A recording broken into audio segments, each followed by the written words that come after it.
Neemias capítulo 4. Livro de Neemias capítulo 4. A última vez que nós falamos sobre Neemias foi em maio ainda, aliás, último domingo de abril, usando Neemias como introdução para o mês da família, e que nós falaríamos sobre famílias imperfeitas que somos, e que por causa disso nós precisamos e dependemos da graça de Deus.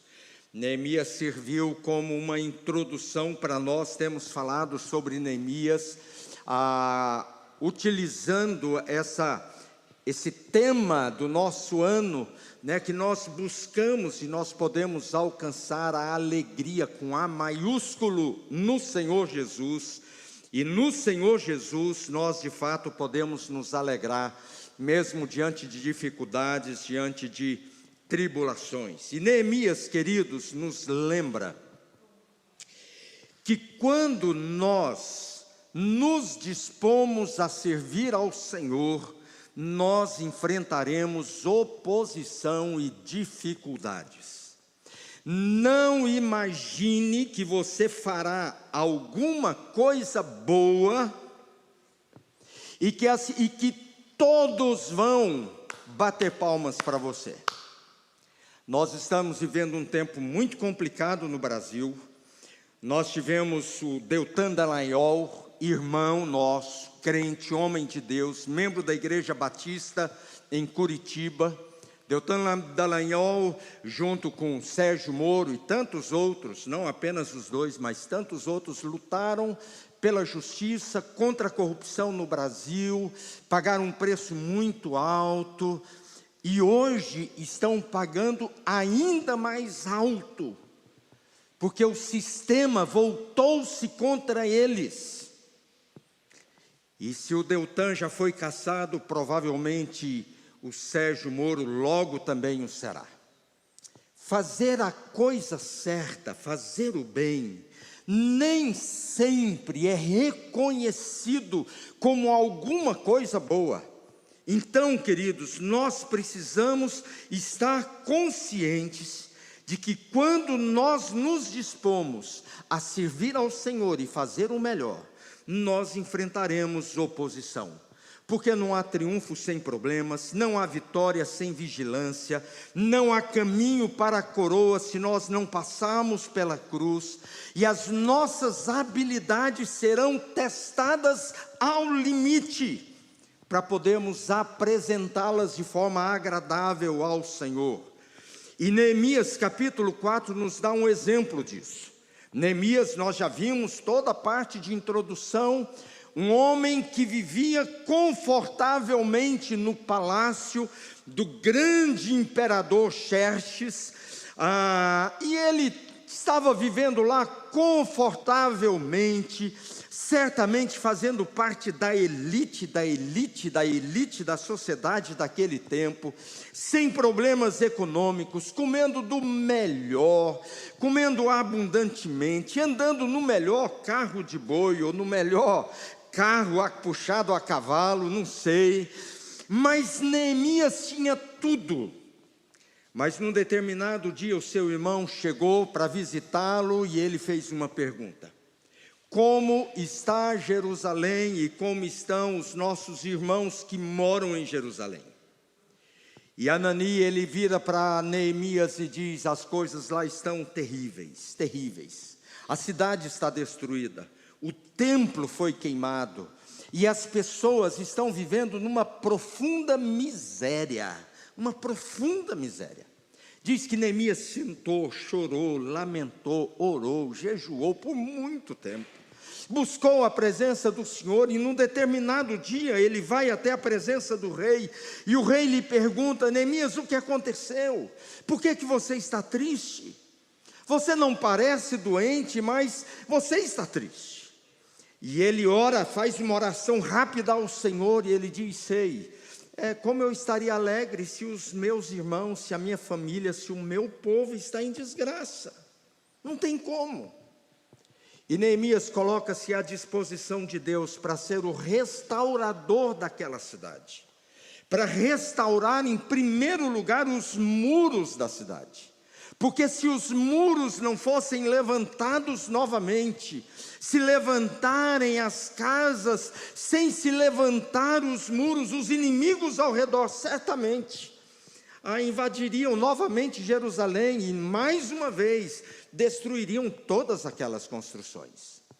E aí nós vemos todo esse processo aqui de Neemias preparando, indo para Jerusalém. E o versículo 6 do capítulo 4 aqui diz que eles chegaram até a metade. Mas quando eles chegam até a metade, num período muito curto de dias, diz que começa a haver uma complicação dos relacionamentos entre o povo, mas também fora do povo. E o grande desafio é não desistir quando nós já andamos a metade do caminho. Não desista da sua disposição de andar com o Senhor de forma íntegra e reta. Não desista de ser fiel ao Senhor. Não desista de fazer a coisa certa. Não desista de ser homem de Deus, mulher de Deus. Não desista de ser o melhor marido que você puder ser, a melhor esposa que você puder ser, o melhor pai, melhor mãe, melhor filho, melhor profissional, melhor membro da igreja. Não desista. Ainda que você já tenha chegado a tal ponto que as pessoas dizem que legal, que bom, mas permaneça firme na certeza de que Deus deseja que nós cheguemos e cumpramos todo bom propósito do Senhor. E eu quero convidar você, queridos, a acompanhar a leitura do texto, e perceber esse movimento de oposição àquele povo e como Neemias vai trabalhar isso. Versículo 1 até o versículo 6, quando a oposição surge em primeiro lugar com zombaria e desprezo. Não há ameaça de violência, não há nenhuma reação mais grave, mas a palavra-chave aqui é zombaria, desprezo, para tentar minar a autoestima, a segurança de quem aquele povo é e daquilo que o povo faz. Vejam, queridos, versículo 1: Sambalate ficou furioso quando soube que estávamos reconstruindo o muro. Indignou-se e zombou dos judeus. E ele disse na presença dos seus companheiros e dos oficiais do exército samaritano: o que esse punhado de judeus fracos pensa que está fazendo? Imaginam que serão capazes de construir o muro em um só dia, só porque ofereceram alguns sacrifícios? Pensam que podem fazer algo com as pedras queimadas que tiraram de um monte de entulho? Tobias, o amonita, estava ao seu lado e comentou: basta uma raposa subir lá e esse muro de pedra desaba. Zombaria total. Quem esse povo pensa ser? Eles estão pensando que eles vão conseguir? Eles estão pensando que eles podem construir, reconstruir a cidade, reconstruir os muros num só dia? Eles estão doidos. Quem são eles para fazerem isso? Porém, queridos, Neemias era um líder atento. E eu queria que você prestasse atenção às reações e às atitudes de Neemias, para ver como nós devemos também reagir quando nós somos confrontados por aqueles que querem minar a nossa força, a nossa capacidade, a nossa disposição, a nossa prontidão, as nossas boas intenções. Como agir? Como reagir? Veja o que diz o versículo 4 e o versículo 5.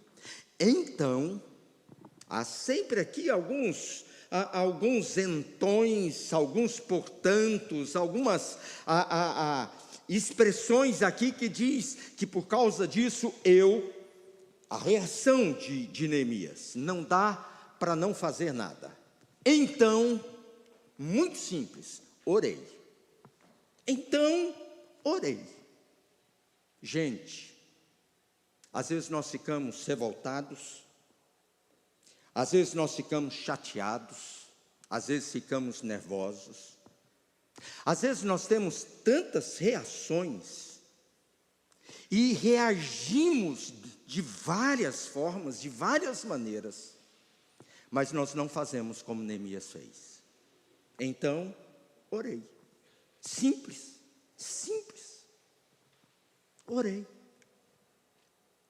Você lembra de orar no serviço na hora que o seu chefe é injusto com você?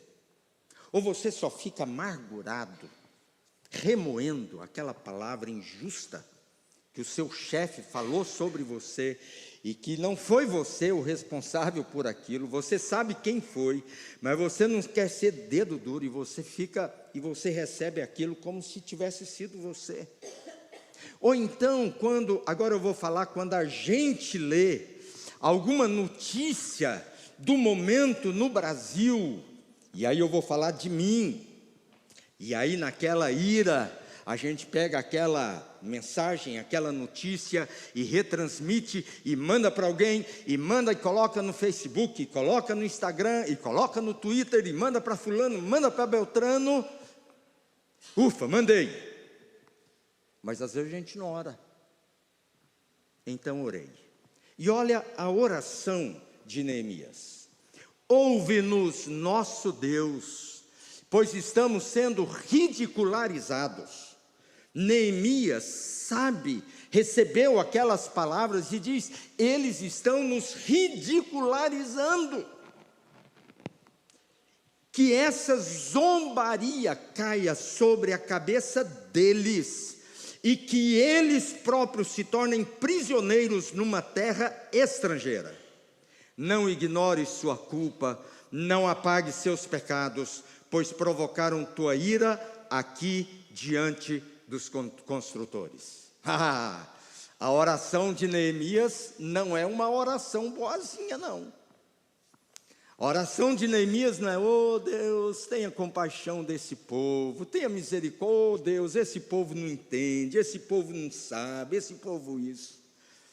A oração de Neemias é a oração que nós chamamos de oração imprecatória. A oração em que nós clamamos ao Senhor para que Ele manifeste o seu juízo, a sua justiça, para que a ira de Deus de alguma forma seja manifestada sobre aqueles que cometem injustiças, que se levantam contra Deus e contra o povo de Deus. E aí a oração de Neemias é: Deus, que essa zombaria caia sobre a cabeça deles. Que sejam eles os prisioneiros em terra estrangeira. Que o Senhor não ignore a culpa deles e que o pecado deles recaia sobre a sua própria cabeça. Meus queridos, logicamente que essa não é a oração que a gente deve fazer todo dia. Não é oração para a gente fazer dela a nossa oração cotidiana em favor de todo mundo que passa raiva na gente, porque imagina se todo mundo que você passa raiva fizer uma oração semelhante. E diz que nós seremos muitas vezes julgados pela forma como julgamos os outros. Portanto, eu não estou aqui recomendando que toda a sua oração diante de qualquer injustiça seja uma oração necessariamente imprecatória. Mas deixe-me dizer uma coisa, queridos.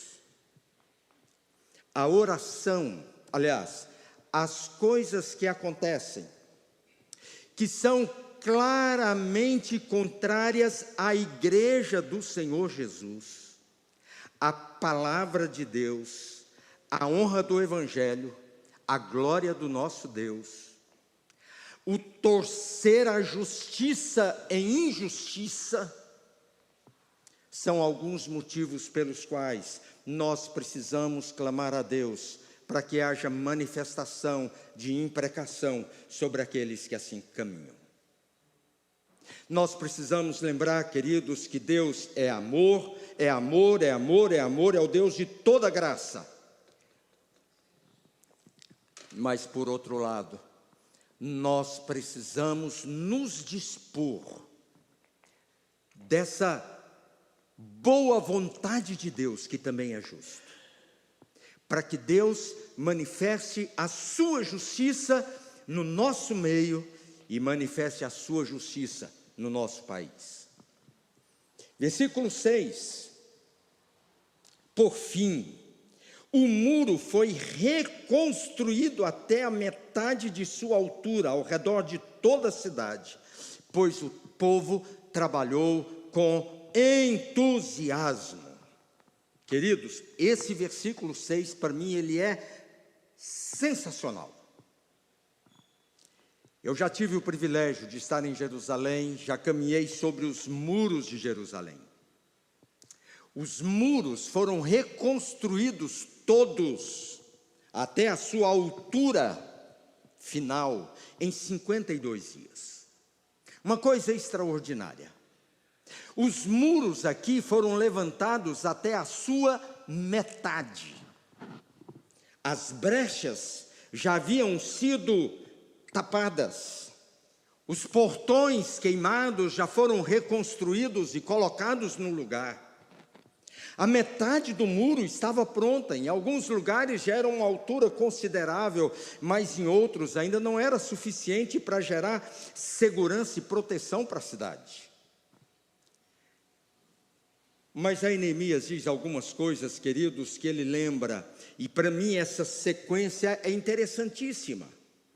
Aquele povo está sendo zombado pelos seus opositores, mas Neemias, depois dessa zombaria, ele diz: gente, eles estão zombando de nós, mas a gente já fez a metade está pronta.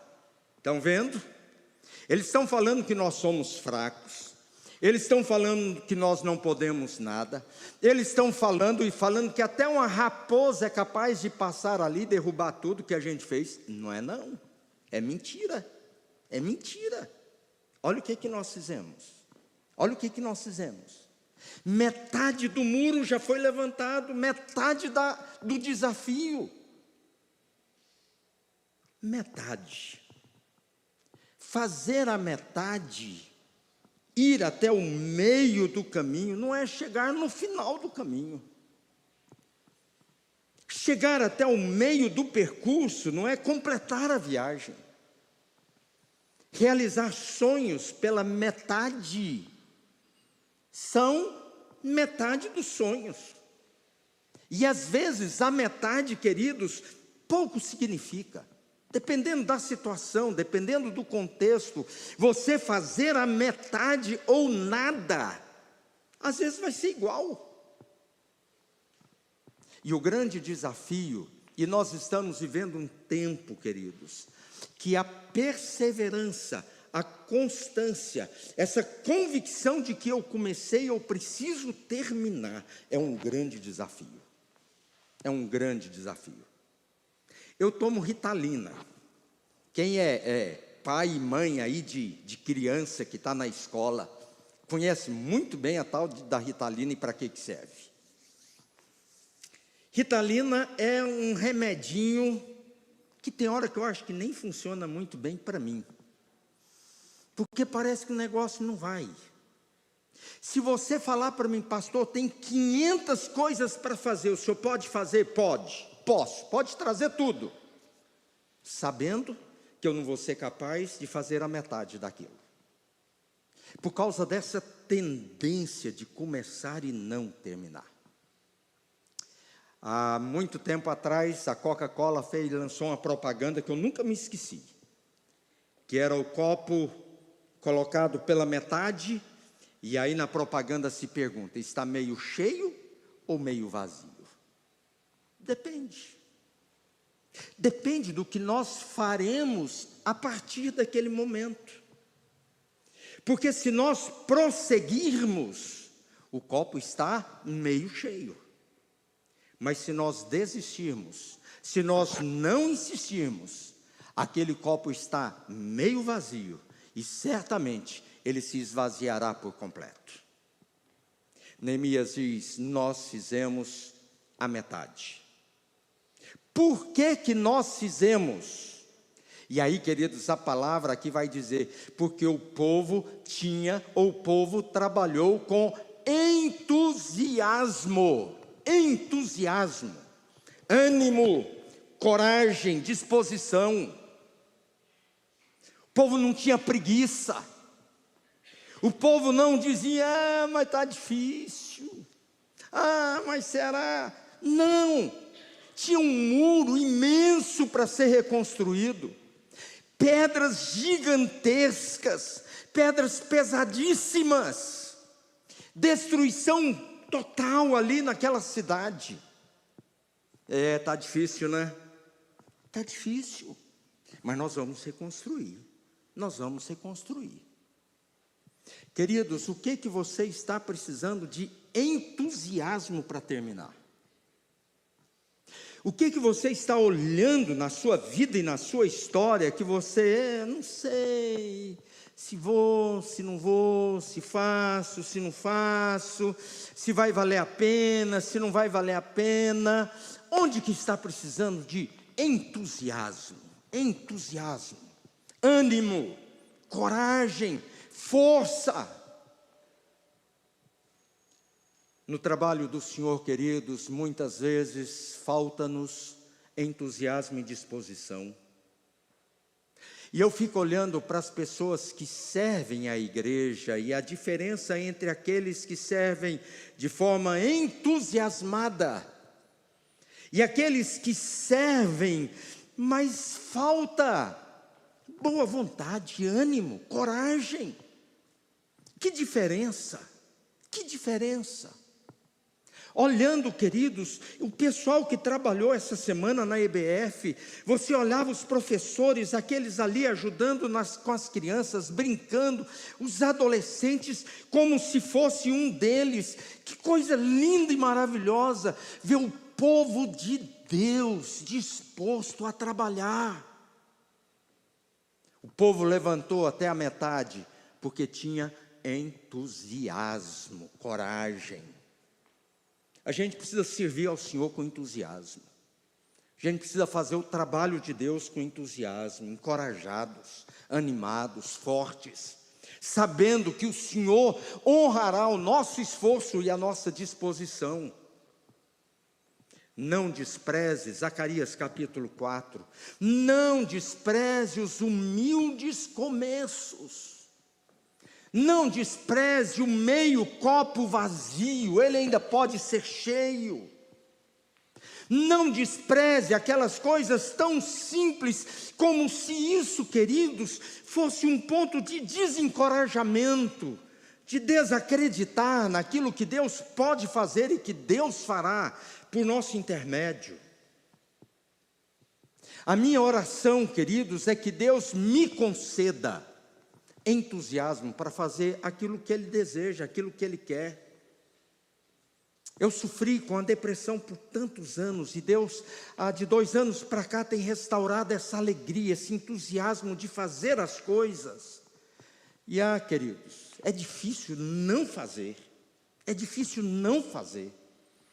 E a minha oração é que você seja visitado pelo Espírito de tal forma que Ele derrame sobre o seu coração um profundo desejo de trabalhar, de servir, não apenas com alegria, mas com grande entusiasmo, ânimo redobrado, encorajado, cheio de coragem, cheio de um senso de urgência, um desejo de dizer: Deus, se é para fazer, então eu farei.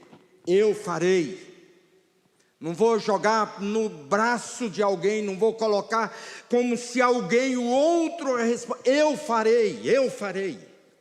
Eis-me aqui, sou eu, é comigo. Versículos 7 a 9, queridos. Aqui a gente tem uma reação de Sambalate, de Tobias. No entanto, Quando Sambalate, Tobias, que já foram citados aqui, mas aqui há um acréscimo de outros povos, os árabes, os amonitas e os asdoditas souberam que a obra avançava e que as brechas no muro de Jerusalém estavam sendo fechadas, encheram-se de ira. As pessoas não ficam felizes, às vezes, quando a gente está prosperando, não. Não imagine que quando você prosperar, você for abençoado, que todo mundo vai dizer, que legal, que bênção. Muita gente vai ficar irado na sua prosperidade. Vigie o seu coração, para você não ser alguém que reaja dessa forma, mas tenha o seu coração preparado também, para que você não caia em ciladas. Eles planejaram vir, olha, até então eles zombavam, eles desprezavam, eles diminuíam, mas agora ele diz, gente, a gente só falou mal, a gente tentou diminuir a moral daquele povo, mas não deu certo. Então agora nós vamos lá e nós vamos lutar contra Jerusalém e causar confusão em nosso meio. Mas nós, e aí a reação de Neemias já é diferente daquela que nós vimos lá no versículo 2. Mas nós oramos. Aqui agora, a reação de Neemias é, mas nós oramos a nosso Deus e colocamos guardas na cidade de dia e de noite para nos proteger. Algumas coisas aqui, queridos, que me chamam a atenção. Eles planejaram vir. Eles planejaram nos atacar e provocar uma grande confusão. E aí ele vai dizer no versículo 9, mas nós oramos. É diferente, queridos, do que ele diz no versículo 4. Porque no versículo 4 ele diz, então eu orei. Primeira pessoa do singular, eu orei.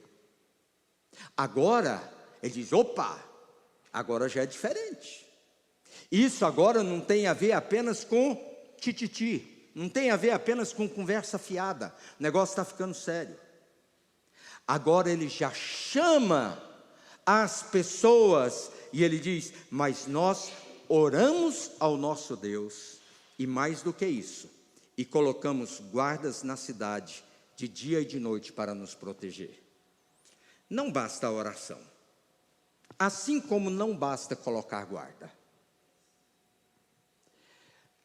Enquanto, queridos, o desafio era apenas aquilo que o povo ouvia, Neemias diz, eu orei, eu orei, eu orei.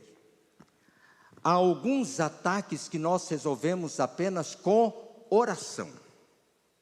Agora, quando o povo planeja vir e atacar e provocar confusão, ele diz, nós oramos, e nós agora nos organizamos para nos defender. Agora é diferente, agora a gente tem que trabalhar, a gente tem que vigiar, a gente tem que, precisamos nos organizar, a vigilância tem que ser constante, porque senão vai dar ruim. E é assim quando somos atacados, especialmente quando sofremos ataques diretos do diabo. Especialmente, a nossa luta não é contra carne e sangue, mas contra principados e potestades. Contra carne e sangue a gente ora, contra principados e potestades a gente ora e coloca guarda. Versículo 10, como se não bastasse a Sambalate, Tobias, esses outros povos, Neemias vai registrar, então, o povo de Judá começou a se queixar, como se não bastasse aquele povo todo dando trabalho, agora é o nosso próprio povo que começa a reclamar das coisas, já está difícil. E quando as coisas estão difíceis, queridos, a possibilidade de ficar pior ainda é muito fácil, muito fácil. No meio disso tudo, diz Neemias, o nosso povo, o povo de Judá, começou a reclamar. Queridos, quando os dias são difíceis, não espere encontrar um ambiente legal, alegre, feliz, em que tudo funciona bem. Aquela cidade estava em ruínas, as coisas estavam melhorando, mas não estavam prontas. E o povo de Judá, o povo de dentro, agora começa a se queixar, reclamar, murmurar. Agora é um problema interno somado às dificuldades externas. Além de um inimigo fora dos muros, agora tem inimigos dentro dos muros. E aí eles começam a apresentar algumas dificuldades, queridos, que na verdade eles têm razão em apontar as dificuldades. Eles dizem: os trabalhadores estão cansados. Com certeza era verdade, o trabalho era pesado. Pensa, se você olhar na internet, tamanho daquelas pedras são gigantes. Qual era o peso daquelas pedras? Sem ferramentas apropriadas como temos hoje, era na força bruta. Ele diz: os trabalhadores estão cansados. Era verdade. Ainda há muito entulho para remover. Era verdade. Não seremos capazes de construir o muro sozinho. Também era verdade. Às vezes a gente reclama por coisas que nós temos razão, porque elas são verdadeiras. As coisas estão difíceis mesmo. Mas quando nós reclamamos, nós só pioramos, não facilitamos. Especialmente, queridos, porque se de um lado a gente tem a dificuldade de fora, agora a gente soma essa dificuldade de fora, tribulações dentro. Uma coisa é quando uma família, por exemplo, tem tribulações e dificuldades que envolvem pessoas fora de casa. Outra é quando as dificuldades vão se avolumando dentro da própria casa. Uma coisa é quando a igreja ou quando o evangelho do Senhor Jesus enfrenta oposição de fora. Outra coisa é quando se promove, por exemplo, uma divisão numa comunidade, numa igreja. Os problemas se acrescentam, são multiplicados. E aí, queridos, no versículo 11, Neemias diz: enquanto agora o povo está reclamando, o povo lá estava ameaçando, agora o povo começou a reclamar, e o povo lá estava desorganizado, mas enquanto o povo aqui começou a confusão aqui dentro, o povo lá fora começou a se reorganizar. Enquanto isso, nossos inimigos diziam: eles estão brigando entre eles. E aí os inimigos dizem: antes que eles se deem conta do que está acontecendo, cairemos sobre eles e os mataremos, acabando com o seu trabalho. Pronto, eles estão lá brigando entre eles, beleza. Eles não estão nem prestando atenção no que a gente está fazendo. Na hora que eles assustarem, a gente chega, a gente acaba com o trabalho e a gente ainda mata aquele povo. Versículo 12, os judeus que moravam perto dos inimigos, os judeus, que eram do lado aqui de Neemias, mas que eram vizinhos dos inimigos, nos disseram diversas vezes: eles irão de todas as direções e nos atacarão. Gente que alertou: cuidado, eles estão se organizando, eles estão se preparando para o ataque. Por causa disso, por isso, coloquei guardas armados atrás das partes mais baixas do muro e nos lugares mais expostos. Dividi-os por famílias. Isso aqui é muito interessante. A divisão que Neemias faz dos trabalhadores e dos guardas, queridos, é por famílias. É por famílias. Se há alguém pela qual a gente dá o sangue, é pela nossa família, pela nossa casa. E aí Neemias, na sua estratégia, dirigido pelo Senhor, ele diz: eu vou colocar cada um de frente à sua própria casa, e a divisão que eu vou fazer aqui é por família, e cada um vai cuidar da sua casa, cada um vai cuidar daquele pedacinho de muro que vai proteger a si mesmo. Para que montassem guarda, armados com espadas, lanças e arcos. Versículo 14. Examinei a situação. Eu acho interessante essa afirmação. Examinei a situação. Eu dei uma olhada, caminhei, olhei ali, examinei a situação, reuni os nobres, os oficiais, o restante do povo e lhes disse: não tenham medo do inimigo. Não tenham medo do inimigo. O maior problema não é o inimigo. O maior problema é o que a gente faz com o inimigo. O problema não era o fato de haverem inimigos que espreitavam Jerusalém, querendo destruir Jerusalém, querendo matá-los.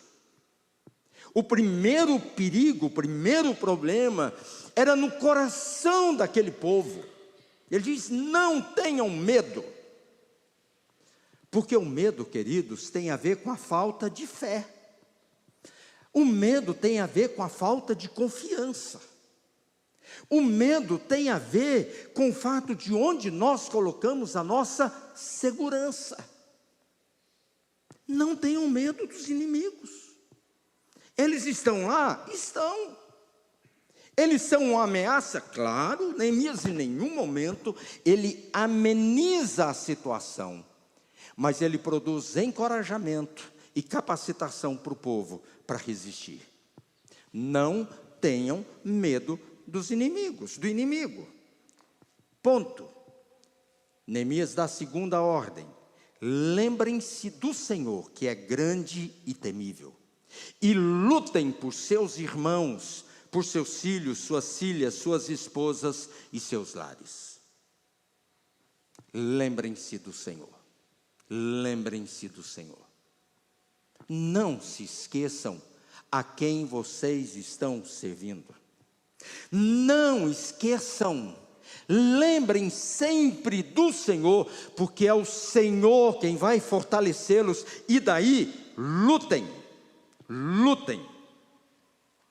Não fiquem de braços cruzados esperando que alguém faça alguma coisa. Use a espada, use a lança que você tem à disposição. Vá e defenda a sua casa, defenda a sua família. Versículo 15. Quando nossos inimigos descobriram que nós sabíamos dos seus planos e que Deus os havia frustrado, todos nós voltamos ao trabalho. Dificuldades não são desculpas para pararmos de trabalhar. Oposição não é justificativa suficiente para a gente abandonar aquilo que nós precisamos terminar. Dali em diante, versículo 16, porém, apenas metade de meus homens trabalhava, pois a outra metade ficava de guarda com lanças, escudos, arcos e couraças. Os líderes ficavam na retaguarda de todo o povo de Judá, que construía o muro. Os trabalhadores prosseguiram com a obra. Com uma das mãos levavam as cargas, enquanto com a outra seguravam uma arma. Todos os construtores tinham uma espada presa à cintura. Com uma mão, aqueles homens continuaram a construção dos muros. Com a outra mão, eles seguravam as armas. Nós precisamos trabalhar e nós precisamos vigiar. Nós precisamos carregar pedras, mas também precisamos carregar espadas. Nós precisamos olhar para o que precisa ser feito, mas nós precisamos olhar distante para ver se algum inimigo está chegando. Às vezes nós trabalhamos e não vigiamos. Às vezes nós vigiamos e não fazemos nada. A vigilância e o trabalho e a ação, elas são fundamentais caminharem juntos, para que a gente não caia em nenhuma cilada, em nenhuma armadilha, para que a gente seja capaz de prosseguir, de continuar. Quais são as áreas da sua vida, querido, que você precisa, em primeiro lugar, vigiar, e em segundo lugar, fazer alguma coisa? Versículo final, no versículo 18, na parte final, vai dizer: o tocador de trombeta tinha uma função especial. O tocador de trombeta ficava comigo para dar o sinal de alerta. O atalaia, aquele que era o responsável por expedir a comunicação, para passar o WhatsApp para todo mundo, dizendo: olha, na hora que esse número soar, ó, todo mundo atento. Era o tocador de trombeta. Agora, eu acho interessante, queridos, no meio dessa situação toda, ter alguém para tocar trombeta. Ter alguém para ficar andando atrás do Neemias, com a trombeta na mão. Por que esse homem não vai fazer alguma coisa? Por que esse homem não pega uma espada? Por que esse homem não vai assentar pedra? Não, a função dele era tocar a trombeta. Porque aquilo ali era um elemento de segurança, era um elemento que dava tranquilidade para as pessoas trabalharem, porque se a trombeta tocasse, eles sabiam que eles precisavam ir para um determinado lugar. Queridos, nós precisamos ter trombetas disponíveis para soarem, quando nós estivermos passando por dificuldades, por tribulações, riscos e perigos.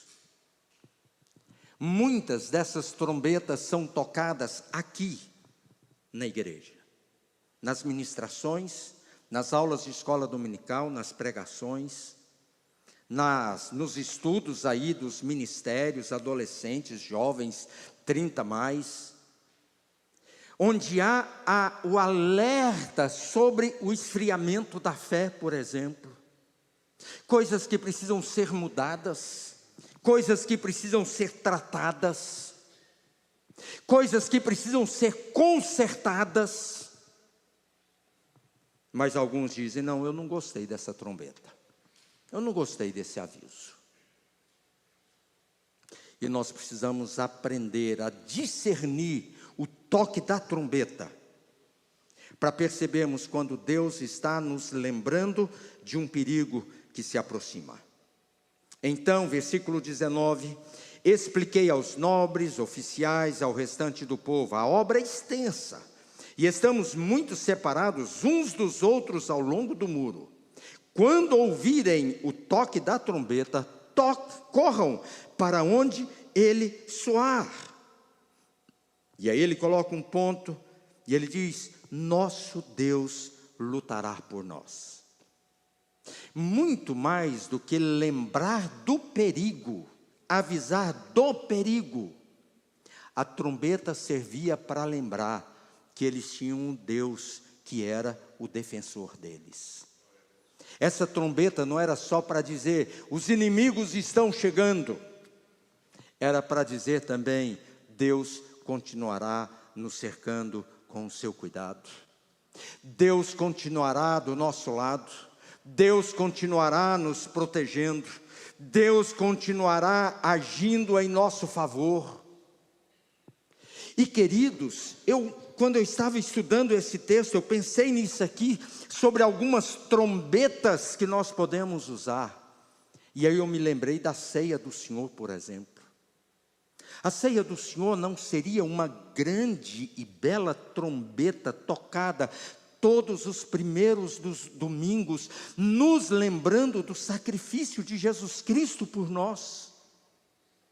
A ceia do Senhor não nos é uma lembrança, uma trombeta anunciando sobre a necessidade de examinarmos a nós mesmos e caminharmos segundo a vontade de Deus, para que não recaia sobre nós juízo, mas bênção. Precisamos ouvir as trombetas que estão sendo tocadas. não apenas para nos lembrar do perigo, termos consciência do perigo, mas acima de tudo, lembrarmos que o nosso Deus luta por nós. E aí a gente pode descansar. Eu vou correr em direção ao local onde a trombeta está tocando, mas eu vou caminhar corajosamente nessa direção, porque eu sei que o Senhor lutará por nós. Versículo 21, já concluindo. Trabalhávamos o dia inteiro. Não era gente preguiçosa. Não era gente preguiçosa e acomodada. Trabalhávamos o dia inteiro, do nascer ao pôr do sol, e metade dos homens estava sempre de guarda. Nessa ocasião eu disse aos que moravam fora dos muros que passassem a noite em Jerusalém. Assim, eles e seus servos poderiam ajudar na guarda à noite e trabalhar durante o dia. Nenhum de nós, nem eu, que era Neemias, o próprio Neemias, nem meus parentes, nem meus servos, nem os guardas que estavam comigo, trocavam de roupa. Carregamos sempre nossas armas, até mesmo quando íamos beber água. Vigilância total, disposição total, parceria em todas as coisas. Quem trabalhava não guardava, quem guardava não trabalhava, e vigilância o tempo todo. E a gente não tinha tempo nem para ficar trocando de roupa e embelezando, não dava para perder tempo com essas coisas. Vigiar a cidade era mais importante. Queridos, eu termino dizendo que precisamos estar preparados para enfrentar a zombaria. Muitas vezes essa será a artimanha e a cilada das pessoas. Você não é bom, você não sabe, você não é capaz, e assim por diante. Devemos estar sempre pronto a resistir àquilo que não procede de Deus. Não podemos aceitar aquilo que não procede de Deus de braços cruzados. Se estamos vivendo no centro da vontade de Deus, não podemos desistir no meio do caminho. Não podemos ceder ao desânimo ou ao medo, porque o Senhor está conosco e estará sempre, mesmo diante de grandes ameaças. Devemos lembrar, queridos, da importância da oração e da ação. Qual é mais importante? Os dois são importantes. Tem um momento que é o momento da oração, tem um momento que é o momento da ação. Tem um momento que dá para fazer as duas coisas juntas. Mas, queridos, muita gente diz, eu estou orando, e aí depois, eu orei, Deus não atendeu. Claro, não agiu, não fez o que precisava, ficou acomodado, preguiçoso, assistindo uma sequência de séries. Não tive tempo. Que não teve tempo? Acomodou-se diante daquilo que era confortável e ficou na expectativa de que Deus resolvesse de alguma forma. Precisamos aumentar a segurança e a vigilância sobre o nosso coração, mas acima de tudo sobre a nossa mente, para não sermos atingidos pelas acusações dos inimigos. Precisamos aprender, queridos, de que nós não podemos ceder. Não podemos ceder. Tenha sempre uma trombeta para ser ouvida. Esteja atento às trombetas que soam para nos lembrar quem Deus é e o que Deus faz. Defenda sua casa, sua família, seu casamento, seus filhos. Defenda a boa moral, os costumes. Defenda a fé. Marque vigilância. Vigie a entrada, a porta do coração, da mente, dos olhos e dos ouvidos. E não permita que aquilo que não procede de Deus o atinja a sua própria casa. não tenham medo do inimigo, lembrem-se do Senhor. Nós não precisamos, queridos, viver com medo. Não precisamos viver com medo. Vivemos dias difíceis? Sim, é verdade. Mas quando foi que o mundo não foi difícil? Quando? Quando é que o mundo foi lindo e maravilhoso? Sempre, sempre, sempre. O mundo foi dominado pelo pecado, pelo poder do pecado, pela culpa do pecado. Hoje, com situações ou coisas diferentes. Mas sejam corajosos, não tenham medo do inimigo, lembrem-se do Senhor e lutem por seus irmãos, por seus filhos, por suas filhas, por suas esposas e por seus lares. E quando vocês ouvirem a trombeta, corram para onde a trombeta soar, porque o nosso Deus lutará por nós. O Senhor lutará por você. O Senhor lutará por sua casa. O Senhor lutará por sua igreja. O Senhor lutará por nós. Dias difíceis? Sim. Não tenho nenhuma sombra de dúvidas quanto a isso. Mas não é por força, não é por violência, mas é pelo Espírito do nosso Deus, é pelo Espírito do Senhor dos Exércitos. E quando diz a Zacarias, capítulo 4, e quando Zorobabel colocar no lugar a última pedra do templo, nessa reconstrução, o povo gritará, é pela graça, é pela graça, é pela graça. Não é porque nós merecemos, é porque o Senhor luta por nós, é pela graça. Então vocês saberão que o Senhor dos Exércitos me enviou. Não desprezem os humildes começos, pois o Senhor se alegra ao ver a obra começar. Ao ver a obra começar, e certamente Ele será glorificado quando a obra terminar. Qual é a obra por terminar na sua vida, na sua casa? O que está no meio do caminho? Quais são as coisas que estão lá naquele arquivo morto, na gaveta, no pendrive, computador, aqui,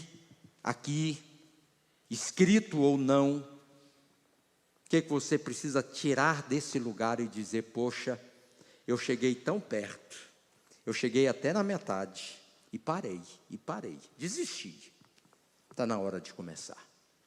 Está na hora de olhar para fora e dizer, o Senhor lutará por mim, e o Senhor vai me abençoar.